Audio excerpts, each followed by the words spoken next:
And welcome back, YouTube. It is still Monday. Wow, I forgot the date just like that. Oh, I hate this commercial. Monday, September 26, 2022. That jingle just makes my skin crawl. Just finished up with my therapist. I actually ended up being there about a half hour longer than I was supposed to, but that's all right. That was good times. Got some stuff off my chest, and I think that's what that's all about. So I've got, it's by the way, it's 5:58 p.m. right now. So I have about an hour before I have to start work at Amazon. I need to get my I like this song. I actually saw this band in concert in a free show at Tempe Marketplace about 4 years ago. Brought my daughter with me. She was like 15, 16 at the time. These guys put on a good show. It's the only song I know by them, but I enjoyed the entire show. I did find it interesting that they did quite a few cover songs, and I think that was just their way of kind of pleasing the crowd that really didn't know, anything more than like their one hit song. So that's, I think that was a good move on the part of that band whose name I forget. Thanks, Taco. What can I get you today? Yeah, can I get 4 bean and cheese burritos with green sauce? Green? Is it green? Green sauce, yes. What else can I get for you? That's it, actually. I'll see you at the window. Thank you. Thank you.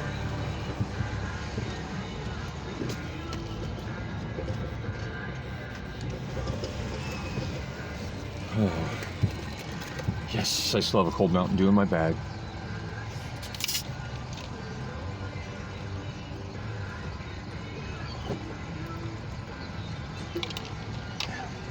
I think these guys are called Lovely the Band, if I remember right.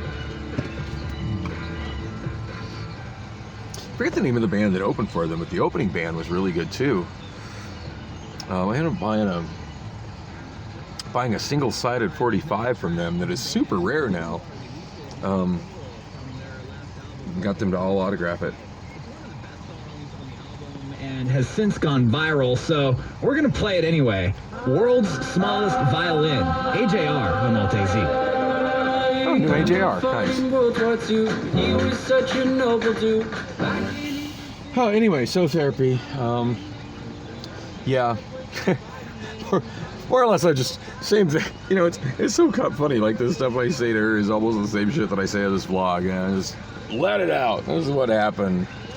But it's all good. Always feels good to get that stuff off my chest. And she's been definitely very supportive of me kind of separating my life from Priscilla. Not breaking up with her per se, but just, getting her out of my home. And I showed her some pictures and video of how my apartment is getting. Hi, 604.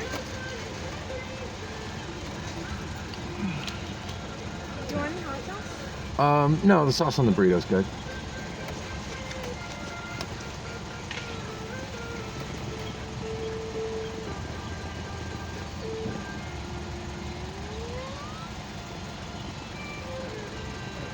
Thank you. Can I get my receipt? Yeah. Thank you.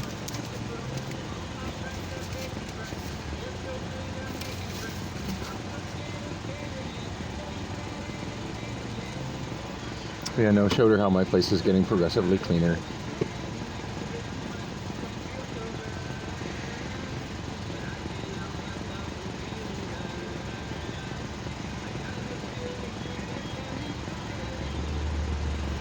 Some new gal working the drive-thru tonight. She's gorgeous. Oh my gosh.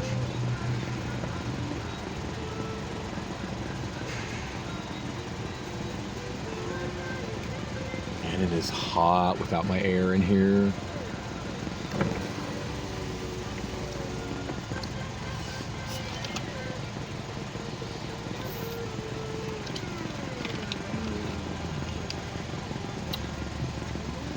I'll check my iPhone to see just how hot it is, but it's Still in the process of trying to. Any sauce? No, that's it. Thank you. It's still in the process of trying to upload my last fully edited video. That's been uploading for over an hour too, and it's still got so far to go. The Obama phone gateway is going super slow. I've uploaded 463 megs of 3.37 gigs. Yeah, I figured it was going to be about 4 gigs. Oh.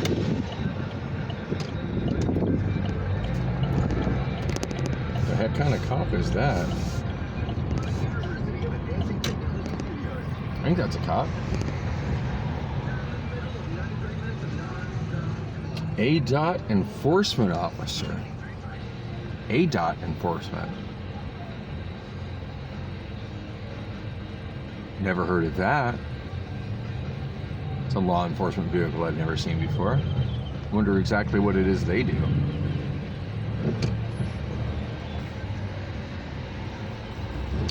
So, into the last video I was mentioning Adam Gilligan. It's been a while since I've talked to him. We had breakfast together, I want to say a week ago, maybe? I don't know, the last couple of weeks have just been such a blur for me. Oh, and I'm driving into the sun again. God, I hate this. That's brutal.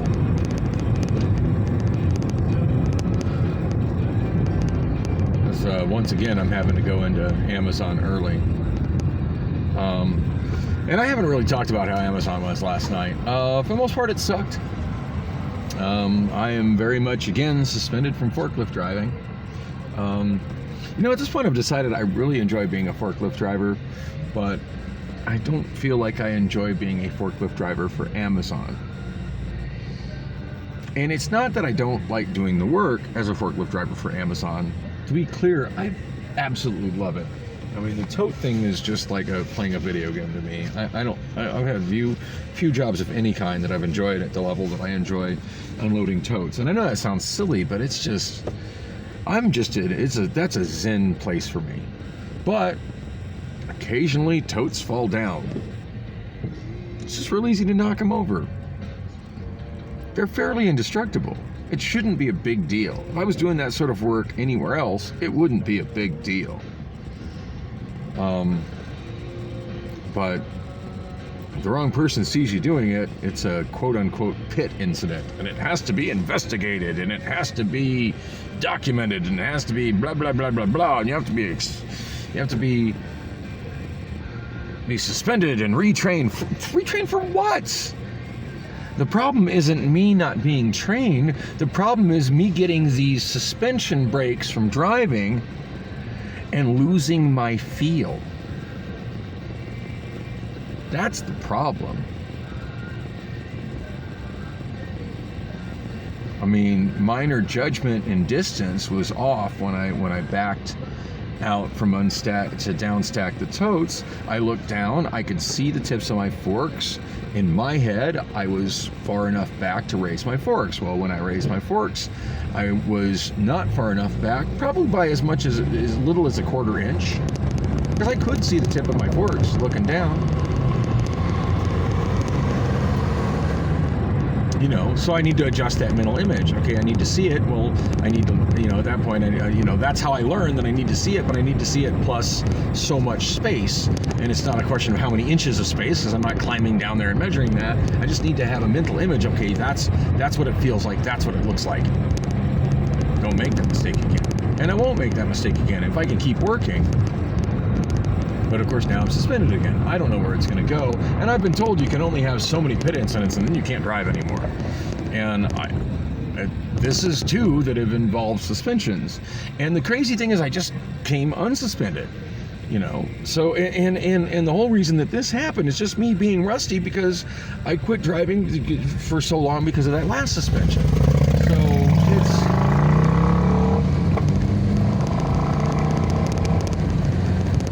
my God, if the MVD was that anal retentive about people's driver's licenses, there wouldn't be anybody on the road.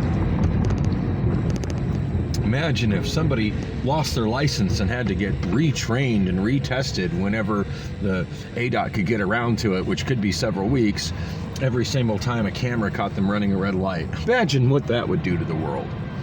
It'd actually be kind of nice, not gonna lie. I'd like a lot of these idiots off the road, but I digress. Yeah, it's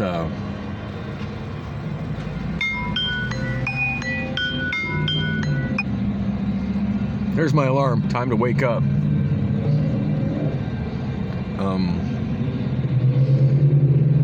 Yeah, I'm so frustrated about it. And the way it all went down yesterday was stupid. I mean, I get there. I'm already dealing with the fact that HR, even though I've called them on Saturday, not last Saturday, but the week before, after I, got done at the urgent care and scheduled my appointment with my dentist. And that was awkward and difficult. And then I called them right after I got done with the dentist on Wednesday, and when I was in so much pain and had blood coming out my gums, it was I was having like kind of a mental health episode at the same time. So I mean, but I still managed to get through. Apparently they put it in. I don't know. It's like, it takes time for those adjustments to go through. I don't know. Maybe they're just waiting for me to upload paperwork, but I don't even know how to upload paperwork. I did explain to them. It's like, look, I don't know how to do that stuff. I'm an old dude. I'm just not that tech savvy, which is kind of a lie. I am pretty tech savvy, but I don't know how to do that stuff. And maybe I can read it and try to figure it out. But you know what? I'm not getting paid to do that shit. That shit. You want me to do all that work off the clock? No, fuck off. I'm not doing any work off the clock.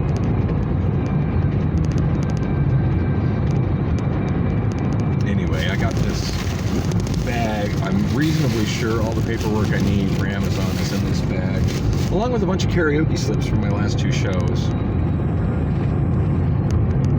As I mentioned, my last show on Thursday was completely sober for that because I was on my antibiotics. But the show before that, I drank excessively, and my memories of it are really, really spotty. And now they're even more spotty because it's been over a week ago. But when I was setting up for my show last Thursday, I found in a rather random place, I don't even remember putting those slips there, all my karaoke slips from the end of the night. Apparently I was too hammered to sort through them. That's something I do at the end of every night. I sort through all my old karaoke slips. Now, some of them after the person has already sang and they've fallen out the rotation, I just crumple them up, throw them away. But after they sing, like, they go into a pile to kind of hold their place in the singer rotation. Just to make sure they come back with another song that they're still, in the same place that they were last time. That's the best system I've found for making sure I keep people where they should be in the singer queue.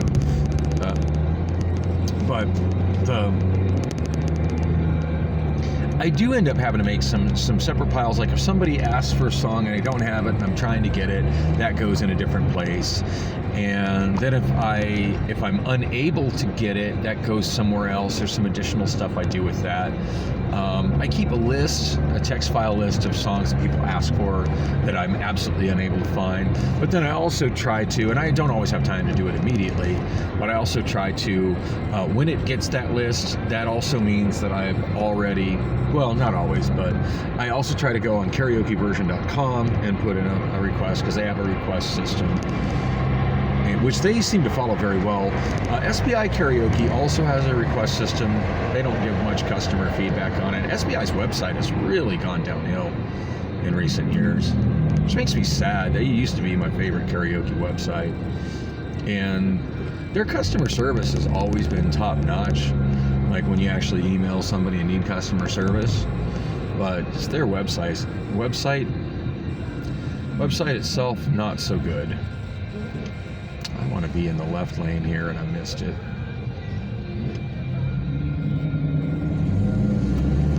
Well, thank God that SUV wasn't paying attention. Yeah, while you're looking at your cell phone, I'm just going to pull in front of you. Thank you.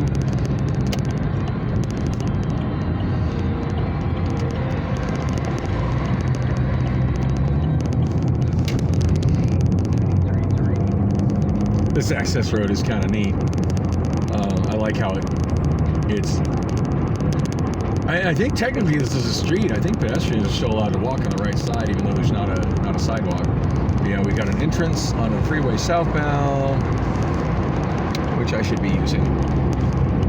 I was thinking about doing something else, but I'm looking at the time, and it's 6:12, so 7 o'clock is coming up on me fast, and I still got to sort through all the paperwork in that bag.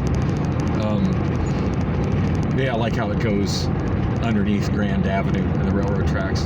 Oh, and that's the Shamrock Farms historic sign and dairy on the right. I had a job interview there about a year ago that I never made it to. I'm actually glad. I would have been working in an air-conditioned warehouse, and I just do not like working in cold storage. It's just absolutely miserable to me. And it's frightening to think that I was actually desperate enough that I was interviewing for those kind of jobs. Yeah, kind of relieved Penske didn't hire me as well, because I think I would have hated that job. Because I would have had to not only work in cold storage, I would have also had to be working in frozen storage.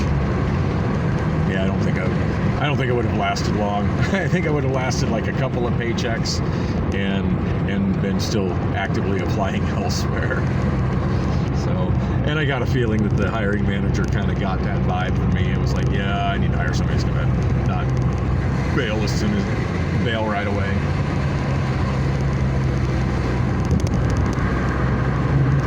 I got a feeling my body language just completely gives itself away when I'm having interviews and stuff. Oh well. Still haven't taken the time to apply for Costco, but man, I need to do that with a quickness.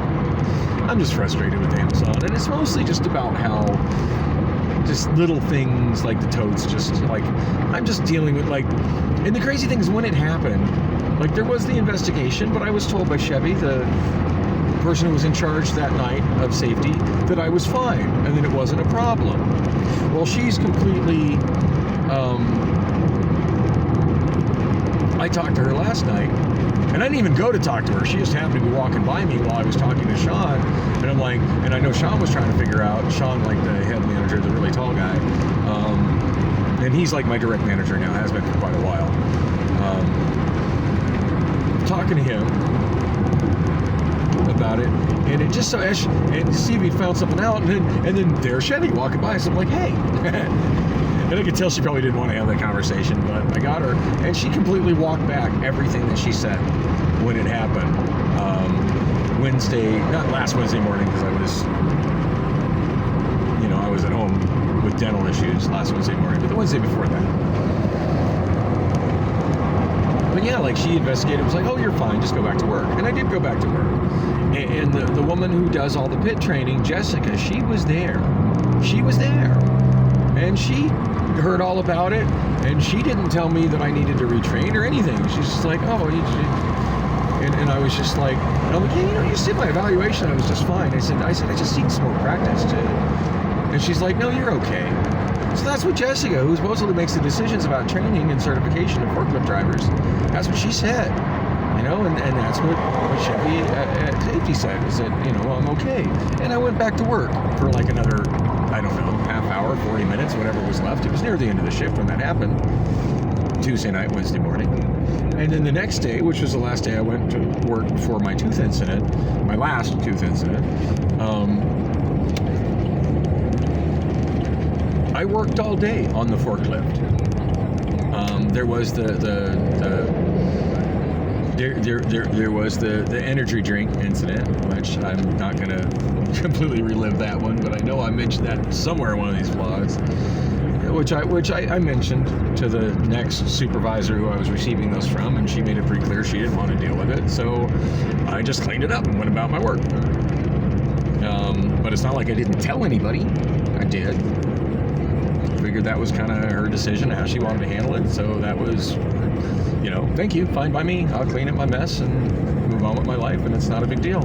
And whoever unloads those energy drinks in Dallas can write off the, I think, 4 damaged cans. It's not like I destroyed the entire pallet.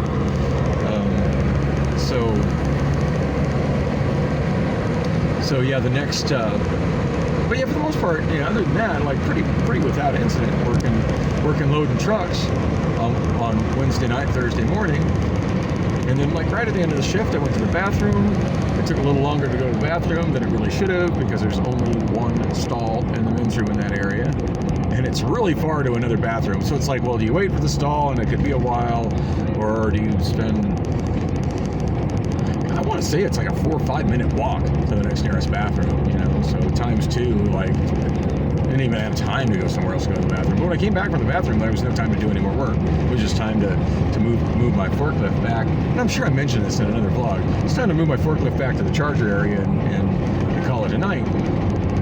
Plug it in, make sure it's charging, and there's a special way you're supposed to park it, you know, with the forks down and on the ground. And I try to clean all my stuff off of it. I know some guys leave stuff. On the bright side, somebody left a really fat Sharpie on the forklift I tried to check out last night. I'm like, you know what? I'm gonna keep the Sharpie. Thank you for the Sharpie. And the Sharpie came in handy throughout the night. I needed to black out some barcodes and was able to use it for that. Dang, I'm kind of wishing I exited right there for 67th, because it looks like we got a lot of traffic between here and 75th.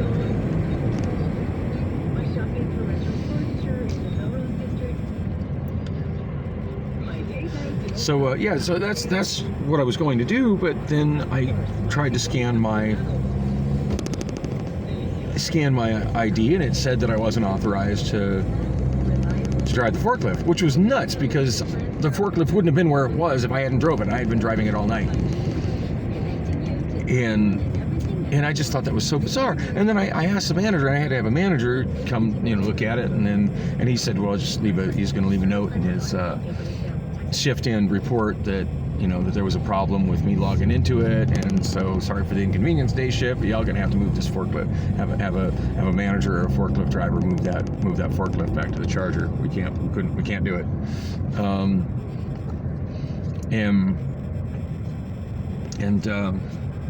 But then I asked other people about that, you know, what do you think of that? And everyone was like, oh no, and I was told, hey, if you were suspended, somebody would come talk to you. You don't just suddenly go from active driver to suspended while you're taking a dump. That doesn't happen, but it did happen. A person I talked to at the counter yesterday, at the learning counter, he's like, you're suspended. Like when I went to check in at the beginning of my shift yesterday, after a not so helpful conversation with HR. Remind you, my sick leave stuff is still screwed up. And they're like, well, you need to reset your password. I'm like, well, I'm unable to do that. We'll go to HR. I can't earn, they said go to IT, which, talk about left hand not knowing what the right hand is doing. Like you would think HR would be aware that IT doesn't come into work until after like 8:30 at night.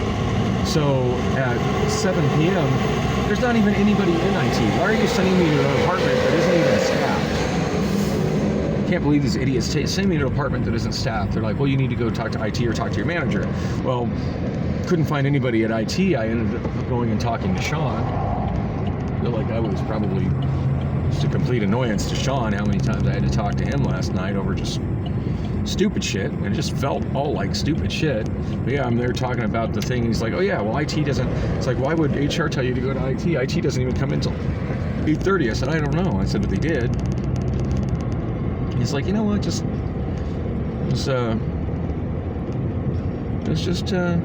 go to work. Don't worry about it. Just go to work and try to see IT after your first break, and if you're not able to get a hold of them, come talk to me after your first break. I was like, okay, that sounds like a plan. And then I went to inbound, participated in the whole inbound, outbound. I mean, sorry, I get the inbound, outbound thing confused. And Sean's generally speaking an inbound. That's my home department, so he's still my manager, even though lately I've been working more in outbound than inbound. So I leave inbound, and mind you, it's across this big warehouse, so I feel like I'm walking. It's hard to describe just how big that warehouse I work in is. So I did a lot of walking and not doing a lot of working at the beginning of my shift, walking to all these different places, talking to people, not getting anything accomplished. So I go do the stand-up, which is kind of the beginning of the shift, like sharing of information and almost like a pep rally, and let's do some stretching exercises. Okay, seems like a waste of time to me, but I'm paid by the hour, so let's all do the hokey pokey. Let's put our right foot in and put our right foot out. Shake it all about. But yeah, but after that, she's like, well, and then she assigned me to Alex. I like Alex. seems like a lot of my other workers really don't like her, but I get along great with her. Absolutely adore her. So she, I saw that she, so she had assigned me to Northside Docks to do, which means I'm doing totes. And